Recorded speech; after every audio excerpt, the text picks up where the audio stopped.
"I don't believe it," muttered Gordon furiously. "What's Thomas got that an important engine like me hasn't? Tell me that. Gallivanting off to museums. Bah! He is old," said James.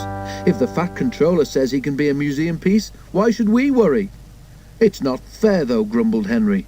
For a chance like this, he wouldn't have minded being a museum piece himself. The jealous engines all ignored Thomas when they saw him at the junction. Thomas didn't care. He was too excited. "Why me?" Thomas asked Percy and Toby. "Fancy the National Railway Museum people at, where is it, York, wanting me to go there? They've never even seen me." "Yes, they have," said Percy. "On television," added Toby. "The Fat Controller told us about it." He and Percy wanted to go with Thomas, but they knew that someone had to stay and run the branch line while he was away. "How much longer till we go?" Thomas asked his driver every morning. "One day less than when you asked before," laughed his driver. "Anyone would think you wanted to be a museum piece." Thomas grinned. "Gordon, Henry and James are just jealous," he chuckled. "Who else is at this museum? Is Flying Scotsman there, or Duck's friend, City of Truro?" "We shall have to wait and see," said the fireman. "I'll be very surprised if there isn't someone there that you can remember from the old days." And that, of course, made Thomas more excited than ever. At last the day came. A large crowd came to the junction to see Thomas off, and the Fat Controller was there too. "Goodbye, Thomas," he said. "Enjoy yourself and be a credit to our railway." Everyone gave 3 cheers and Thomas set off. They ran across the island and over the bridge leading to the other railway. It was a slow journey, but at last they reached a place Thomas's driver called Carnforth, where they rested for the night in a big shed. Next day they went on. At Skipton, Thomas stopped for a drink and to let a goods train overtake him. While they waited, it began to rain.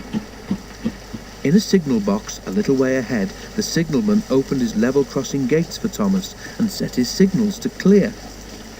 Suddenly he heard a crack and then a rattle from the level crossing. The lock on a gate had broken and the wind was swinging the gate across the rails.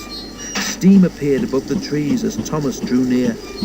"Wow!" exclaimed the signalman, and quickly resetting the signal to danger, he ran to mend the gate. Thomas had never felt happier. His fire was bright, and even the rain didn't depress him. They neared a signal. Its arm was up, showing that the line ahead was clear.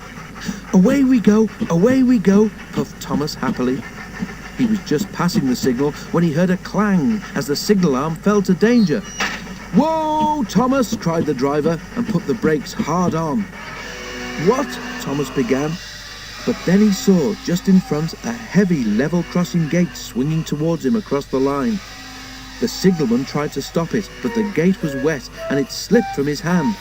"Oh!" groaned Thomas as he skidded along the rails. "Help! I must stop!" But the rain had made the rails slippery and he couldn't. He slithered helplessly. He was still moving when he reached the level crossing. With a loud crack, the gate broke against his buffer beam. "Ouch!" said Thomas, and stopped. The signalman ran to his telephone and then directed Thomas into a siding where an inspector examined him. His buffer beam was bent and one of his buffers was broken. "You can't go on like that," said the inspector. "Not on the railway anyhow." "But I'm supposed to be in York tomorrow," wailed Thomas. "I know that," said the inspector. "Never mind. Leave it to me, and I'll see what can be done." And with that, Thomas had to be content.